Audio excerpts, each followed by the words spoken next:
Damn, if Peter Joseph ain't a gish galloper, man, he just like, what is it? Please just look it up. But it's like basically you just cram a bunch of facts that seem to make a lot of sense and put them together in support of his argument, but ultimately they just don't amount to anything. So here I'm going to read.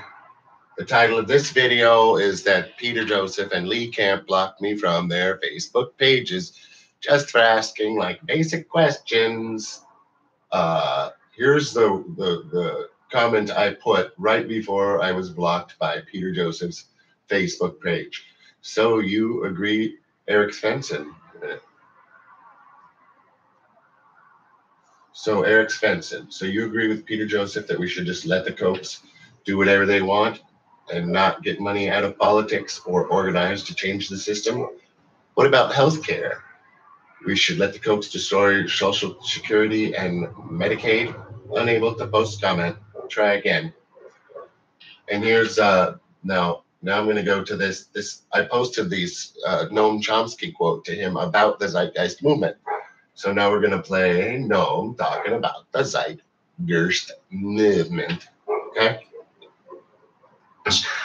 Do you think that resource-based economy and the Venus Project, for example, or the Zeitgeist movement provide an alternative structure where, as you say, perverse short-term incentives for maximizing profits will not end up making otherwise good people being forced to make bad choices? It's pleasant ideas. When I read it, I think, gee, that would be nice. But there are many other suggestions about what would be nice. Spin them off very quick. Any of your favorites? Yeah, my favorite are the ones I talk about. Like the democratic control of every aspect of social life, production, consumption, distribution. Democracy. Political representation, a long way to go on that. And simply creating, expanding the sphere of human and, in fact, animal rights. All of that's important. And there are very specific things that have to be dealt with, which is why I'm not much interested in these kind of airy speculations. One of them we've talked about is the destruction of the environment, which is extremely serious. The other you mentioned. It's kind of a miracle that we've escaped a nuclear war. Literally a miracle. And you can't expect that miracle to continue. So something quickly and urgently has to be done to eliminate this curse. Yeah. So basically, that was good because he was talking about more democracy there. So I was going to just go to this clip of the Venus Project. Now we're going to list this Jacques Fresco. Of course, he's not associated with Jacques Fresco any longer, but he's talking about, I'm pretty sure, I don't know if he's basically talking about the same type of thing. So let's listen to, we had Noam Chomsky there just talking about more democracy, right? Is the Venus Project. What is the Venus Project? The Venus Project offers a new socioeconomic system that isn't capitalism. It's not capitalism. Communism. Not communism. Socialism. Socialism. Nor fascism. It's nothing like anything that has ever been tried before. What? It's new? It's not a dictatorship, nor is it democratic. Hold on. Why is it not democratic? There's no democracy anymore? Nor is it democratic. We're not even going to do democracy. Yet it will achieve what all democracies have always tried to and never did. Freedom from violence, abuse, coercion, and restrictions that are coercion, violence, abuse, and restrictions necessary. That are unnecessary. Now, who knows anything about the libertarian philosophy, right? Let's go back over that again, just to see if that's like, is this consistent with my theory that they're actually like something called an agorist libertarian, which is a far right He's basic, and that's my point. Is he's against? They are against. Lee Camp claims to be like for the same things, but he's not for the same things because he's not for one thing, and he says it's not fascism, but it's not democracy. Well, that to me is the important part of fascism is that democracy and human rights are gone, right? And what are we gonna focus on instead? It's nothing like anything because it's never existed, because it's this wacky anarcho whatever nonsense, but it's consistent with whatever basically the Koch brothers like. Before, it's not a dictatorship, nor is it democratic.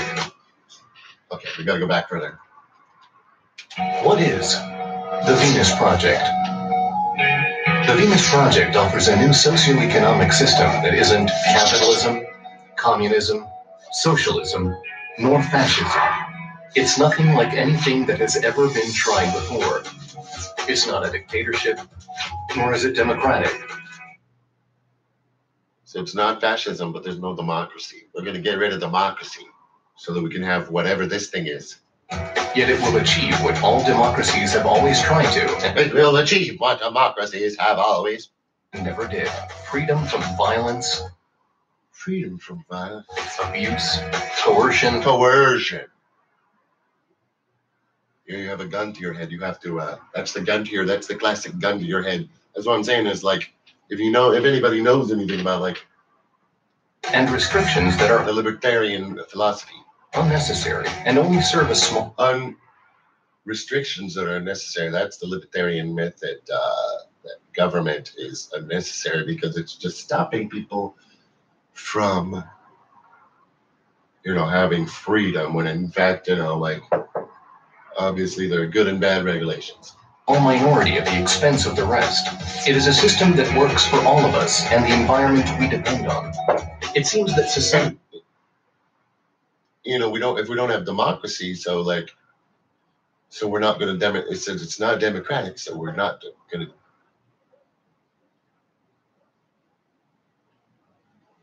to democratically.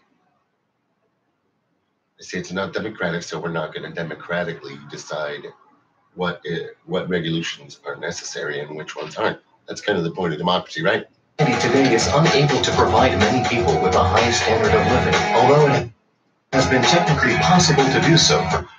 This is more of a libertarian myth of that we can once you get rid of the regulations, which he's saying don't get rid of the government, just get rid of democracy, right? Wait a minute, but it's not fascism, right? Because somebody's making the decisions, but they're not being made democratically. They're not being made democratically now. That's why it's not working. But we want to switch to no democracy. That's their plan. Quite a while.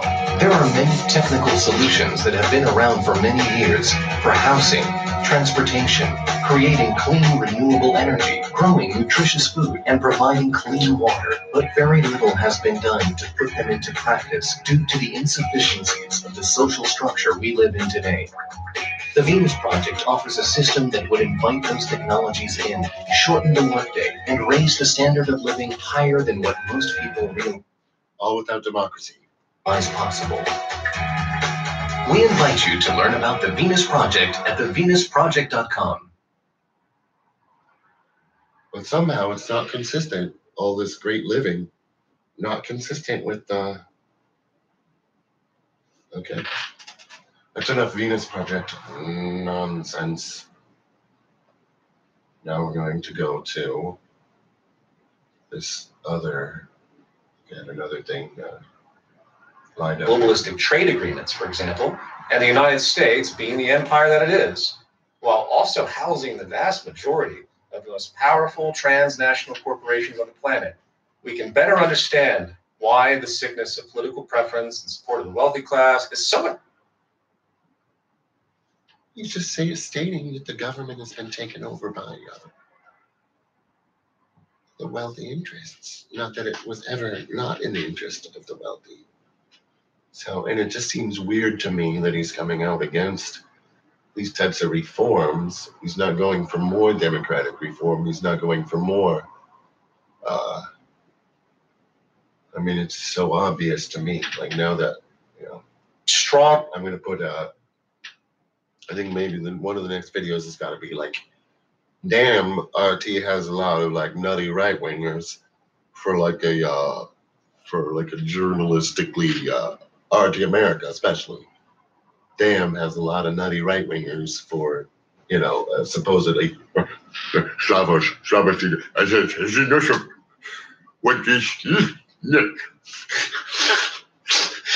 okay.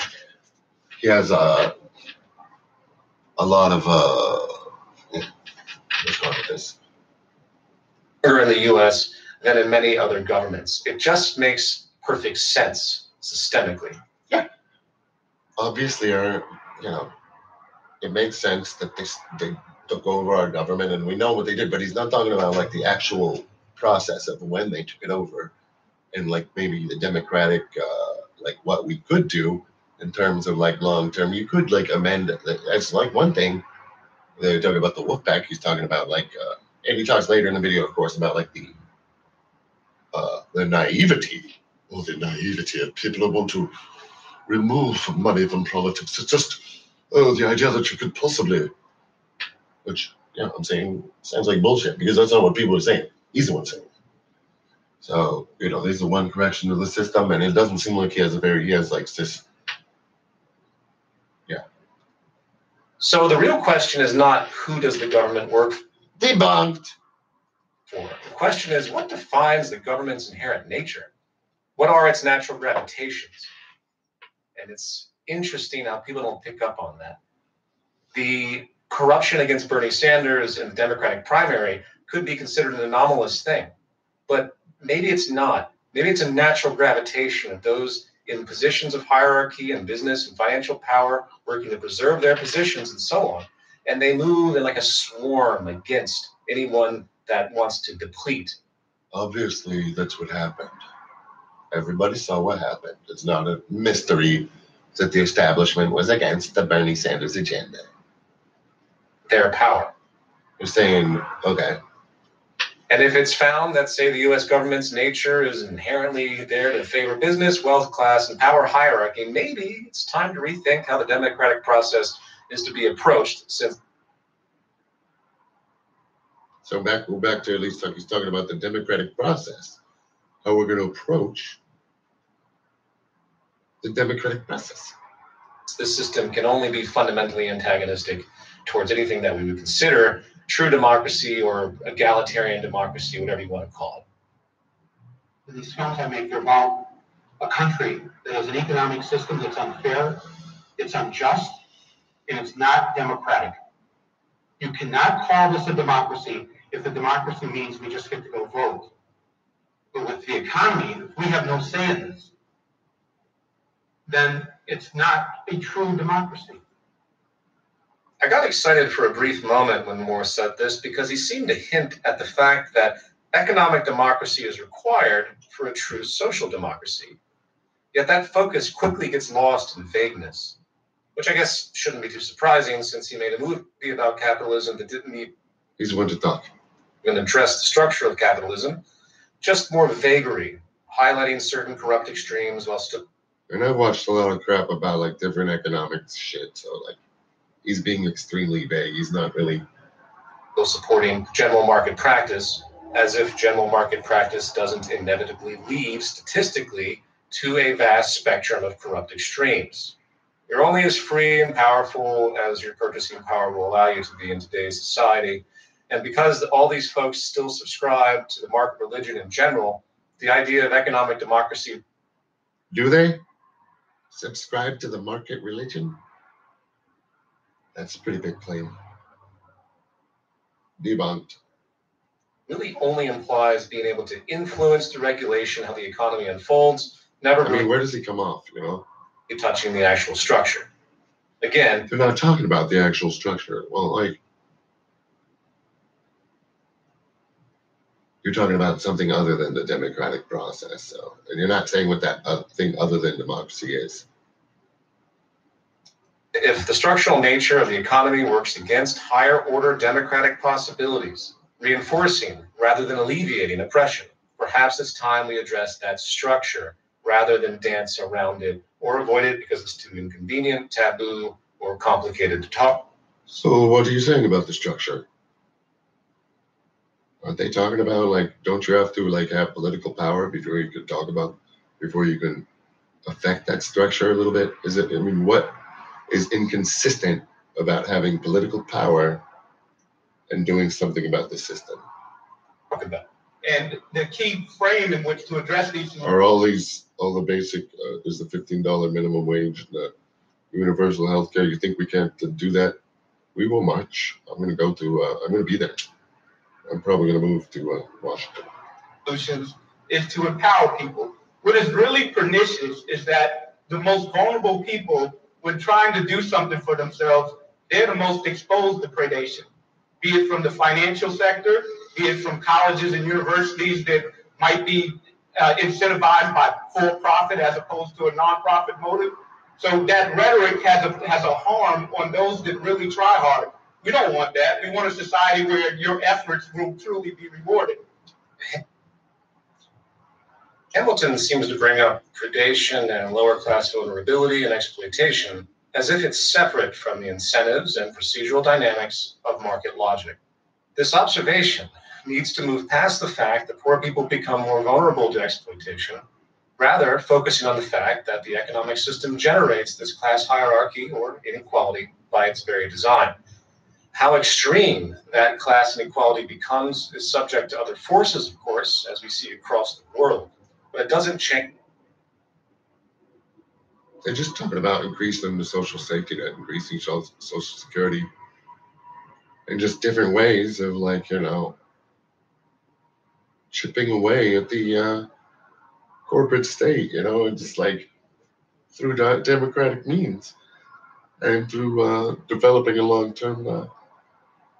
I don't understand, like, how he's, like, thinks that this is productive, going against, the rest of all of progressive, which we talk about, like, the difference between progressive and liberal. I just learned you learn a lot more if you watch, like, Sam Cedar and, of course, DYT, and there's a bunch of other stuff. Tom Hartman is very informative about these types of topics. They'll have actually, of course, you can watch The Intercept and like all that crap. You watch read all the crap. My point was, God damn it.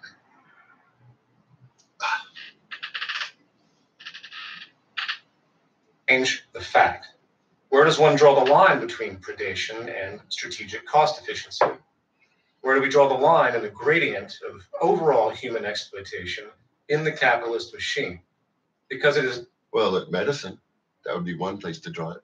He's not talking about, that's one thing, like, where in this is he talking about, like, yeah, well, we should at least organize to have increased minimum wage, increased, these basic reforms. And he's saying, no, because the structure will always be there. So these reforms don't stop him from further going at that structure. And the idea that, like, somehow he's opposed to, he's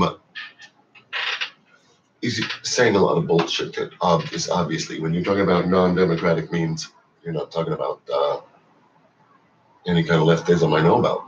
Just that, a gradient or matter of degree. For example, I'm a low-budget independent filmmaker, and I have to find people to do things cheaper than industry standard. I have no choice if I expect to produce quality that will draw income in the end. This means, as a systemic result, those who I can afford to hire are often young or starting out or in a deprived condition whereby they can't demand as much money for their service. Now, do I like doing this? No, but I have no choice in the market game, and neither do you when it comes down to it.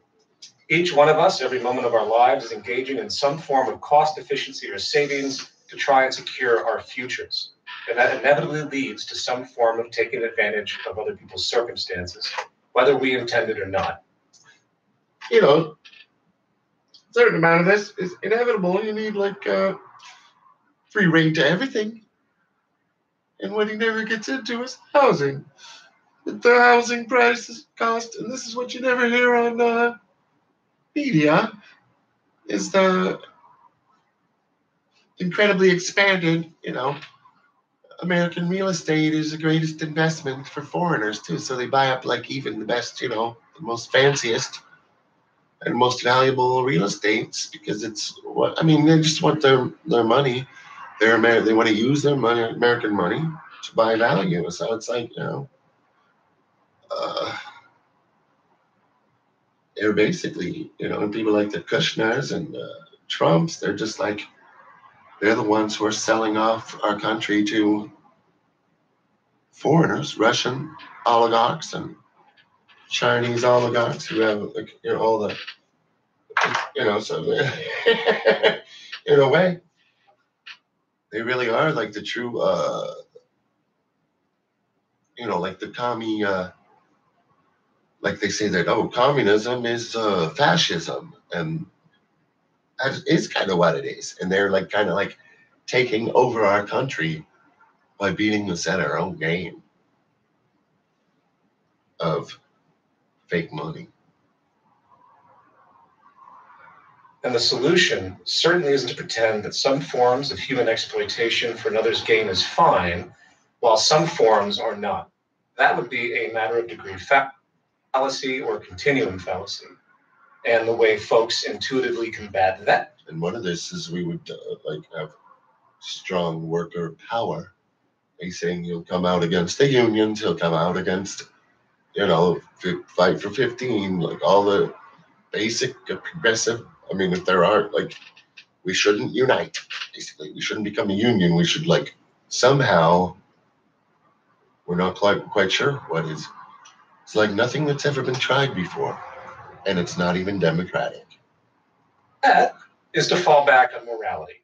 And they say, well, it's okay for a poor person with $100,000 in student loan debt to work as a janitor in a coffee shop due to that pressure, while it's not okay for a poor person to work for 6 cents an hour in a sweatshop in Asia. Once again, in order to understand what's happening in They're not saying it's okay. I'm not saying it's okay. That's not the progressive position, that it's okay for these people. We are talking about like a worldwide revolution for workers. Just one thing they never talk about is that's what they're doing, is taking advantage of, they're doing the same thing the American capitalists going over there. Their money ain't worth crap, right? So they're selling out their workers. It's just a kind of it's like our capitalists are like the slave holders of today, and they're paying the bureaucrats of China off to be able to enslave those workers so that they don't get the and now they're cheating American workers. It's like a big shell game, and the worker comes out without winning the shell game, obviously. I just don't see any other I would say there's probably more types of whatever reforms we should be looking to do, but the idea that these types of basic reforms can't and won't work in America. I'm going to see Peter. I'm definitely going to be in Washington, D.C. And if I see Peter Joseph or Lee Camp there, acting like they were for this shit in 2020, they're now on board. You weren't on board. You were against democracy. That's where you were. That's what you are. You're against democracy. And so I'm going to load up. I'm going to get ready for the next one. This is like a freaking marathon.